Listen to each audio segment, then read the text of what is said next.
Објектите од некогашното железничко одморалиште Царина во Отешево, во кои цели 3 децении живеат бегалците од Мала Преспа, во Агенцијата за катастар на недвижности воопшто не постојат. Десетината објекти, распослани на површина од над 80 хектари, исчезнаа. Катастарот ги збриша. Сакајки да им помогне на овие македонци кои безмалку 50 дена се без струја, побаравме од Евана да им постават бројила, но проблемот воопшто не е наивен, вели градоначалникот на Ресен Јован Тозиевски, кој барајки го коренот на проблемот дошол до зачудувачки сознанија. Земјиштето е државно, наравно. Во моментот таму катастар, ако отвориме катастар, да повторам и тоа исто не е надлежност на општината, но сепак за да им излеземе во пресред ги проверуваме податоците, во катастар таму објекти не постојат.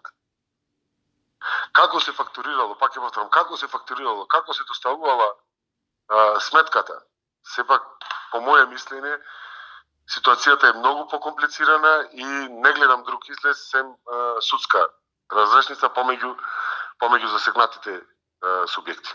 Од Евана велат, трафостаницата на имотот не е во нивна собственост, а струјата е исклучена поради неплатени сметки. Бегалците кажуваат дека ги теретат за долг од 72.000 евра, што значи дека 13 луѓе кои немаат елементарни услови за живот месечно трошеле по 6.000 евра струја, која од 2006 до 2022 ја подмирувало предпријатието за стопанисување со станбен и деловен простор. Но од 7.9.2022 акционерското друштво за израда и стопанисување со станбен и деловен простор повеќе нема обврска да им ги сервисира трошоците, велат оттаму. Согласно последните заклучоци на одборот на директори како корисници и потрошувачи на електрична енергија, истите се упатуваат да склучат поединечни договори со Евана, доколку и понатаму ги користат објектите со цел рационално користење на електричната енергија во услови на енергетска криза. Дотолку повеќе што поголем број од тие лица што живееле таму, сега имаат живеалиште во околните градови и не живеат повеќе во комплексот Царина.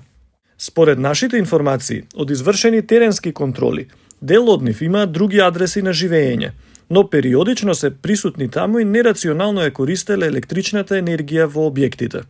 Во комплексот во кој некогаш живееле 600 луѓе, активно живеат 13 мина.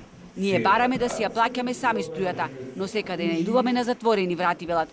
И од акционерското друштво за изградба и стопанисување со станбен простор тврдат дека трафостаницата поставена во комплексот не е нивна. Лицата бегалци кои во 1991 биле сместени во туристичкиот комплекс Царина, со текот на времето стекнале статус на македонци и истите своите права може да си ги реализираат преку институциите на системот како државјани на Македонија, стои во дописот од акционерското друштво за израда и стопанисување со станбен простор.